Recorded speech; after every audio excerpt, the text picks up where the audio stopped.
Selamat pagi Bu Rizka. Selamat pagi Merlin. Bagaimana kabarnya hari ini? Alhamdulillah sehat. Syukurlah kalau sehat. Ini kan kita akan melakukan proses coaching. Ibu sudah siap? Insya Allah disiap-siapkan. Perasaannya?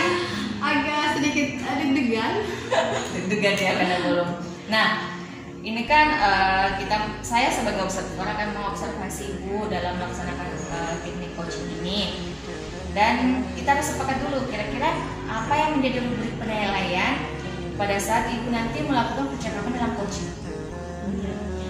Iya betul Ibu. Jadi kalau menurut saya Ibu untuk rubrik penilaiannya nanti mungkin bagus kalau kita menjadikan alur tirta itu sebagai rubrik penilaian. Maksudnya begini, ketika saya sebagai coach ya bisa melakukan komunikasi dengan ini coaching itu dengan mengikuti alur tirta mulai dari tentukan tujuan ya, kemudian identifikasi apa yang menjadi permasalahan dari coaching, kemudian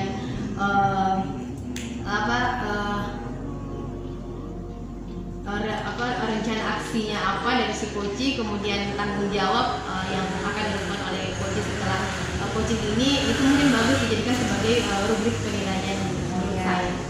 Jadi yang menjadi rubrik penilaian itu dari alur tirta ini ya Bu? Iya betul. Dari tujuan, identifikasi masalah, rencana aksi dan juga tanggung jawab. Nah, dari proses coaching nanti ini Bu, kira-kira menurut Ibu kompetensi inti apa yang Ibu masih ingin kembangkan di dalam proses coaching? Untuk kompetensi inti yang dari kompetensi inti coaching ya Bu ya, ada 3 itu, yaitu yang pertama adalah presence, hadiran penuh, kemudian menjadi pendengaran yang aktif, dan yang ketiga adalah mengajukan pertanyaan yang berbobot. Ya menurut saya yang perlu dikembangkan dari situ di pertanyaan yang berbobot, yang mengajukan pertanyaan yang berbobot, sehingga ketika saya mengajukan pertanyaan ke coaching nantinya itu betul-betul bisa menggali ya apa yang menjadi permasalahan coaching dan bisa mengarahkan coaching untuk bisa mendapatkan solusi dari masalah yang dihadapi. Jadi kompetensi yang ingin dikembangkan oleh Ibu Rizka yaitu mengajukan pertanyaan berbobot sehingga coachingnya bisa menemukan solusi dari masalahnya. Iya betul sekali. Oke.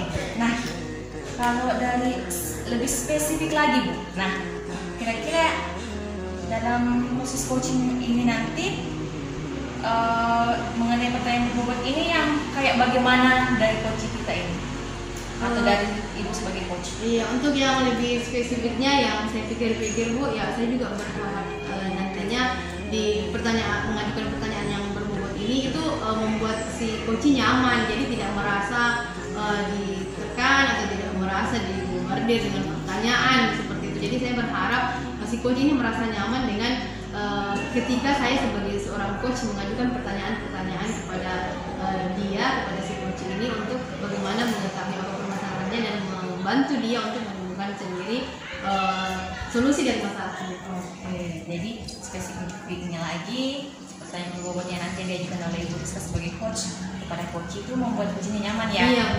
Ya, merasa tidak dibombardir gitu. Iya. Tertekan. Nah, dari kompetensi kita beralih ke indikator. Nah, menurut Bu Rizka sebuah proses coaching ini dikatakan berhasil jika ada indikatornya. Nah, indikator keberhasilan apa yang ingin dilihat oleh Bu Rizka, dan Ibu Rizka mengatakan bahwa coaching itu bisa berhasil kalau indikatornya seperti apa?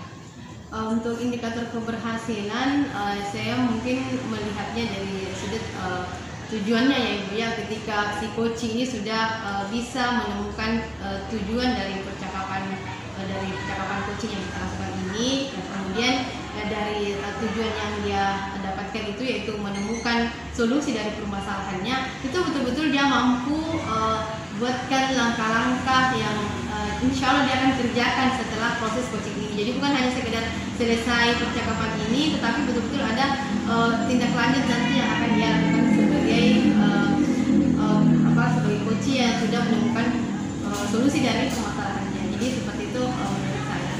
Oke, jadi indikator keberhasilannya itu kalau coachingnya nanti sudah dapat solusi dari masalahnya ya? Iya, betul. Oke, nah kita sudah sepakat mengenai mengenai coaching ini. Kita akan mulai coachingnya ya, Ibu sebagai coach ya. Iya, baik. Oke, semangat Ibu, semangat proses coach. Selamat siang, Bu Erlin. Selamat siang Bu Rizka. Ya, sudah lama menunggu ya, Bu ya? Enggak kok Bu, baru banget. Bagaimana kabarnya, Bu Erlin? Ya, baik Bu. Memangnya ada sedikit masalah di kelas. Oh, iya, baik. Ya, apa ini yang mau diceritain? Ya, sampai janjian mau ketemu. Gini Bu, di kelas saya itu kan ada seorang murid saya ini, dia sekali dalam hal akademik, dia kasihan, tertinggal sekali dengan teman-temannya. Saya juga pusing mau bagaimana cara untuk menangani siswa itu, sedangkan segala metode cara yang saya tahu sudah lakukan. Jadi kira-kira Ibu bisa bantu saya menemukan solusinya. Mudah-mudahan ya.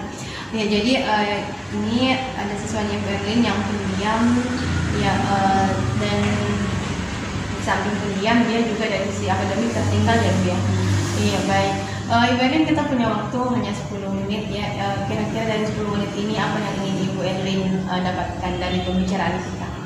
Melalui waktu ini saya semoga dengan bicara dengan Ibu saya bisa menemukan solusi untuk siswa saya ini, khususnya dalam hal akademiknya Bu. Iya, baik. Iya, jadi siswanya Ibu yang tadi pendiam ini cukup kurang ya dari sisi akademik. Nah, apa yang sedang Ibu lakukan ya selama ini untuk mendekati si anak ya, sehingga mau lebih terbuka seperti itu, tidak terlalu pendiam lagi? Selama ini metode yang saya gunakan itu Bu, saya berusaha untuk komunikasi dengan dia, dan juga dia duduk dengan temannya yang akademiknya bagus, dan juga duduk dengan teman yang ribut ya, kalau ribut, jadi supaya komunikasinya juga itu dia bisa adaptasi dari temannya yang banyak bicara itu ya. Ada perkembangan sedikit masalah komunikasinya Bu, cuman itu kasihan dalam hal akademiknya, saya pusing bagaimana caranya. Iya, jadi dalam hal komunikasinya Ibu Erlin sudah melakukan satu langkah yang membuat si anak ini duduk bersama dengan temannya yang lumayan komunikasinya sering ya, atau biasa mungkin istilahnya anaknya ribut ya, sehingga dia bisa beradaptasi atau mendapatkan cipratan ya dari temannya yang ini. Iya, baik. Kemudian dari sisi akademik, apa yang sudah Ibu lakukan dari sisi akademiknya? Langkah pertama itu yang saya lakukan, saya mendekatkan dia dengan temannya yang akademiknya lebih bagus. Siapa tahu dengan itu dia bisa belajar. Tapi ya perkembangannya kurang Bu. Apalagi sekarang ini sudah ulangan semester, dan saya lihat, aduh, dia yang sangat kurang. Tugasnya sih akhirnya masuk Bu, cuman untuk mengenai kualitas tugasnya jauh dibanding temannya. Saya pusing bagaimana cara memberikan dia pembelajaran yang baik. Iya, jadi Bu Erlin dari sisi akademik juga sudah mendekatkan dia dengan siswanya yang lumayan bagus ya, bagus nilai akademiknya, bagus prestasinya ya, berharap juga bisa kecipratan ya, dan ternyata masih jauh juga ya.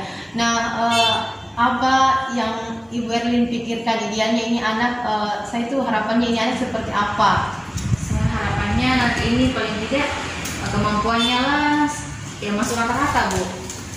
Nilainya bisa KKM, dari segi kerajinan ya dia rajin, menonton kemampuan akademiknya kurang. Jadi saya berharap anak ini bisa lebih bagus lagi, bisa mencapai KKM-nya begitu, atau paling tidak kemampuannya bisa setara dengan teman lainnya. Iya, jadi kalau pandangan idealnya Ibu Erlin ya, minimal ini anak masuk bisa nilainya itu rata-rata ya, bisa sampai di KKM atau standar seperti temannya secara umum. Iya, baik. Ibu Erlin, langkah-langkah apa yang kira-kira menurut Ibu Erlin dan Ibu Erlin pikirkan saat ini bisa membantu si anak ini untuk mencapai KKM atau bisa seperti temannya secara umum? Saya sepintas berpikir begini Bu. Pada saat saya melakukan ice breaking, dia meniru apa yang saya gerakkan, dia juga gerakkan.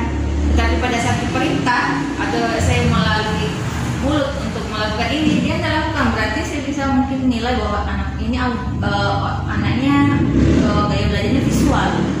Jadi saya sepertinya berkeinginan untuk memberikan dia pembelajaran atau tugas-tugas yang memberdayakan gaya belajar visualnya mungkin ya Bu.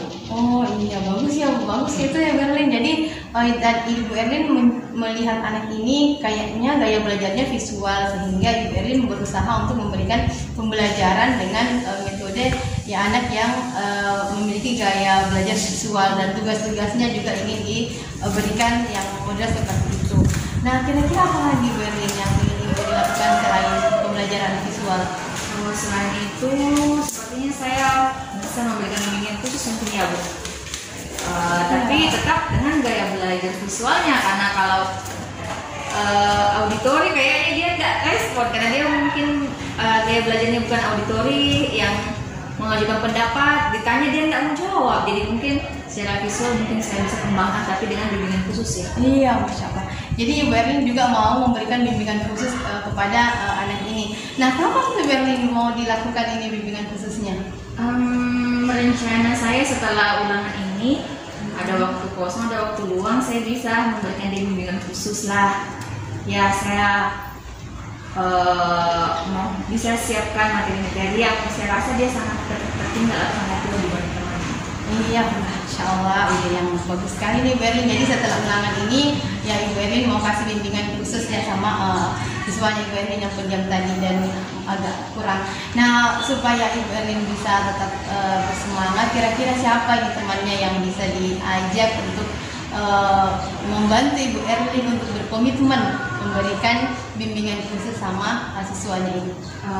Yang bisa saya minta tolong itu sepertinya guru kelas 1, karena guru kelas 1 memang ahli dalam hal komunikasi dengan anak-anak peserta didik yang baru belajar komunikasi. Saya juga bisa kolaborasi dengan orang tuanya mungkin ya Bu. Iya, bagus. Ya, katanya sih bisa kolaborasi supaya bisa memotivasi anaknya lagi. Iya, betul. Itu cara dan juga orang yang bisa saya minta tolong untuk berkolaborasi. Iya, baik. Jadi guru kelas 1 dengan orang tuanya juga ya yang kita hubungi untuk bisa membantu di rumah juga untuk belajar. Baik Ibu Erlin, ini Masya Allah sekali, ini solusinya sudah mantap ya. Saya support, yang mudah-mudahan bisa berhasil.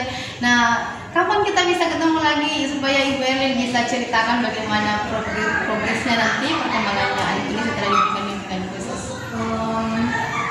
Kira mungkin 1 bulan ke depan lagi ya. Oh iya, 1 bulan. Saya harus mencatat juga perkembangannya supaya nanti kalau ada perkembangannya saya evaluasi dulu, terus saya refleksikan dan saya minta coaching lagi dari Ibu. Iya, Masya Allah. Siap ya, saya tunggu ya. Siap ya. Iya, baik. Jadi saya tunggu kabar baik dari Ibu Erlin ya, yang mudah-mudahan siswanya Ibu Erlin sudah bisa ya lebih bersemangat belajar ya, lebih ini lagi semangat, dan tentu kita harapkan nilai akademiknya naik, dan tentu juga betul-betul memahami apa yang Ibu Erlin sampaikan. Baik, yang mudah-mudahan Ibu Erlin sukses dan berhasil dalam tindakan yang akan dilakukannya ke depan. Iya, baik, kita cukupkan ya, ini waktu sudah habis, kita cukupkan. Sampai ketemu lagi di 1 bulan ke depan. Terima kasih Bu. Ya, Bu Rizka, bagaimana perasaannya setelah melakukan proses coaching tadi? Ya, alhamdulillah lega, merasa plong Ibu. Ternyata tidak terlalu sesulit yang saya bayangkan tadi dari awal. Oke, nah dari proses coaching tadi ini kira-kira apa yang menjadi indikator ketercapaian dan bisa dikatakan bahwa coaching Ibu ini sudah berhasil? Apa yang Ibu bisa lihat dari coaching ini? Jadi dari awal tadi kita sudah sepakati indikator itu, bahwasanya kita akan berusaha untuk menggunakan aktivitas yang kemudian coach menemukan solusi dari masalahnya sendiri dan tetap merasa nyaman, kemudian berusaha untuk melaksanakan apa yang sudah dia dapatkan sebagai solusi. Nah, saya melihat alhamdulillah ini semuanya sudah tercapai di percakapan coaching tadi. Saya sudah berusaha untuk mengikuti alur Tirta, mulai dari mendapat mengetahui tujuan, kemudian identifikasi, kemudian aksi dan tanggung jawab. Ya, dan alhamdulillah si Koci juga tadi sudah menemukan solusi dari permasalahannya, dan saya juga melihat tidak begitu tegang-tegang amat. Itu penilaian saya seperti itu. Oke, betul sekali Bu. Saya pun sebagai observer pada saat memperhatikan Ibu tadi sebagai coach, memang sudah bagus. Menurut saya sudah bagus karena alur ceritanya jelas, dan juga Ibu sudah memberdayakan coachingnya. Nah, yang mendapatkan solusi itu adalah coachingnya, bukan Ibu sebagai coach. Wah, bagus sekali. Nah, dari coaching tadi, kira-kira Ibu masih ada kompetensi kah yang mau dikembangkan dalam hal coaching ini? Iya, dari teknik coaching sendiri itu mungkin semuanya tetap perlu dikembangkan ya Ibu, dan menurut saya untuk bisa mengembangkan teknik coaching yang ada, yang mulai dari kehadiran penuh, kemudian menjadi pendengar yang aktif dan memberikan pertanyaan yang berbobot, itu perlu dilakukan dengan sering-sering melakukan proses coaching, atau mungkin ya banyaklah melakukan proses coaching ya, seperti itu mungkin menurut saya. Jadi harus banyak melakukan latihan. Oke, tambah jam terbang ya. Iya, betul sekali. Nah, betul sekali. Nah, sudah sesuai juga dengan observasi yang saya lakukan terhadap Ibu tadi. Jadi ya walaupun sudah bagus, tapi namanya kita manusia harus tetap belajar supaya lebih baik lagi. Oke, sudah selesai proses coaching kita. Bagus sekali Bu Rizka. Nah, semoga selanjutnya coaching yang Ibu Rizka berikan bisa lebih baik lagi, dan kemampuan Ibu Rizka dalam coaching ini bisa diberdayakan dan berguna di dalam lingkungan sekolah Ibu ya, sebagai seorang guru terhadap siswa atau sebagai rekan sejawat. Iya, amin. Iya, terima kasih semuanya. Iya, oke, semangat Ibu Rizka. Mari kita sama-sama belajar, dan ya waktunya sudah selesai.